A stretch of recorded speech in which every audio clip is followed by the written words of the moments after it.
Question number second है बच्चों। एक रैली 120 सदस्यों के साथ शुरू होती है। प्रत्येक घंटे 9 सदस्य समूह से बाहर निकल जाते हैं। 1, 2, 3 घंटे बाद कितने सदस्य शेष रहेंगे? nवें घंटे के अंत में सदस्यों की संख्या को दर्शाने वाला एक रैखिक व्यंजक ज्ञात कीजिए। यानी कि इंग्लिश में देखो question. A rally starts with 120 members. Each hour 9 members drop out of the group. How many members will remain after 1 to 3 hours? Find a linear expression to represent the number of members at the end of the nth hour. अब ध्यान से देखो, हमको बताना है सबसे पहले कि 1, 2, 3 घंटे बाद कितने सदस्य शेष रहेंगे। टोटल रैली में 120 सदस्य हैं। हर घंटे 9 सदस्य रैली से निकल जा रहे हैं बाहर, यानी कम होते जा रहे हैं।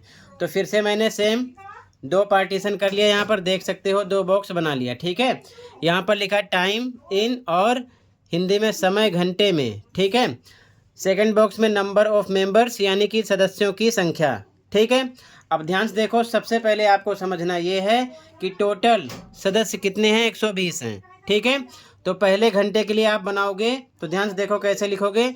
यहाँ पर पहले घंटे का हम निकाल रहे हैं, तो सबसे पहले यहाँ पर हम लिखेंगे 120। क्यों? क्योंकि टोटल सदस्य 120 हैं। अब इसमें से हर एक घंटे 9 सदस्य माइनस होते जा रहे हैं, यानी बाहर निकल रहे हैं। तो यहाँ पर लगा देंगे माइनस। सबसे पहले एक घंटे के लिए यहाँ पर लिखेंगे 1 गुणे में 9। ठीक है, इसको सोल्व करोगे तो 120 माइनस 9 एकम 9। ठीक, इसको माइनस करो तो आपको मिलेगा कितना, 111। यानी कि पहले घंटे सदस्यों की संख्या होगी 111। इसके बाद में फिर से सेम लिखेंगे दूसरे घंटे के लिए।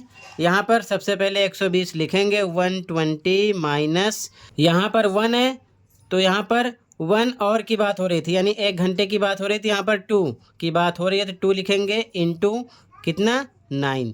या फिर आप 9 + 9 डबल टाइम कर सकते हो। ठीक है, इसको सॉल्व करोगे 120 माइनस 9 2 जा 18। इसको माइनस कर दो तो आपको मिलेगा 102, यानी कि दूसरे घंटे सदस्यों की संख्या मिलेगी 102। ठीक है, इसी प्रकार अब तीसरे घंटे की निकालेंगे तो यहाँ पर फिर लिखेंगे 120। तो यहाँ पर फिर से लिखा 120 माइनस, अब तीसरे घंटे की बात हो रही है, 3 लिखेंगे, गुणे का निशान कितना, 9। तो ये हो जाएगा 120 माइनस 3 9 जा 27। माइनस करोगे तो आएगा 93।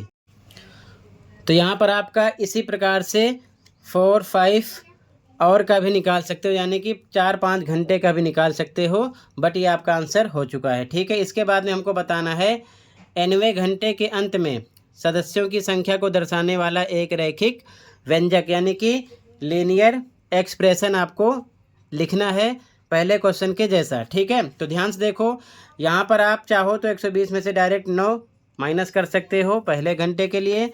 दूसरे घंटे के लिए 120 में से 9 + 9 माइनस कर सकते हो, यानी कि 18। तीसरे घंटे के लिए 120 में से 9 + 9 + 9 3 बार जोड़ के माइनस करोगे। बट पहले घंटे के लिए 1 × 9 किया, दूसरे घंटे के लिए 2 × 9, तीसरे के लिए 3 × 9 किया। इस फॉर्मेट में लिखने से आपको लीनियर एक्सप्रेशन यानी कि रैखिक व्यंजक बनाने में दिक्कत नहीं होगी। ठीक है, तो ध्यान से देखो, nवें घंटे के अंत में आप रैखिक व्यंजक किस प्रकार से लिखोगे। ठीक है, ध्यान से देखो, यहाँ पर लिखोगे, सबसे पहले इंग्लिश में लिखोगे लीनियर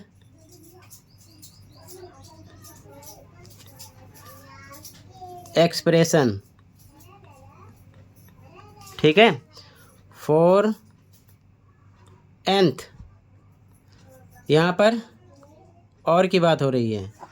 ठीक है, हिंदी में लिखोगे nवें घंटे, ठीक है, के लिए क्या निकाल रहे हो आप, रैखिक व्यंजक, रैखिक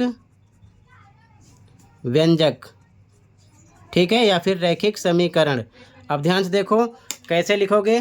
यहाँ पर देखो, सबसे पहले 120 आपको लिखना है, माइनस किया। अब यहाँ पर और की बात हो रही है, यानी घंटे के लिए n लगाएंगे, क्योंकि n की बात हो रही है। ठीक है, इंटू कितना 9, क्योंकि हर घंटे 9 सदस्य बाहर निकल रहे हैं यानी कि माइनस हो रहे हैं। ठीक है, तो इक्वल आएगा 120 माइनस 9 को n से मल्टीप्लाई करो, 9n हो जाएगा। यही आपका लीनियर एक्सप्रेशन यानी कि रैखिक व्यंजक हो गया। तो ये आपका आंसर नंबर 2 हो गया। ठीक है, इसी प्रकार लिख लो। कहीं पर कोई डाउट है कमेंट कर सकते हो। ठीक है, अब सीधा देखो क्वेश्चन नंबर 3। ठीक है, तो क्वेश्चन नंबर 3 आपको नेक्स्ट वीडियो में प्रोवाइड करूँगा। मिलते हैं अगले वीडियो में। Thank you for watching and take care. Okay.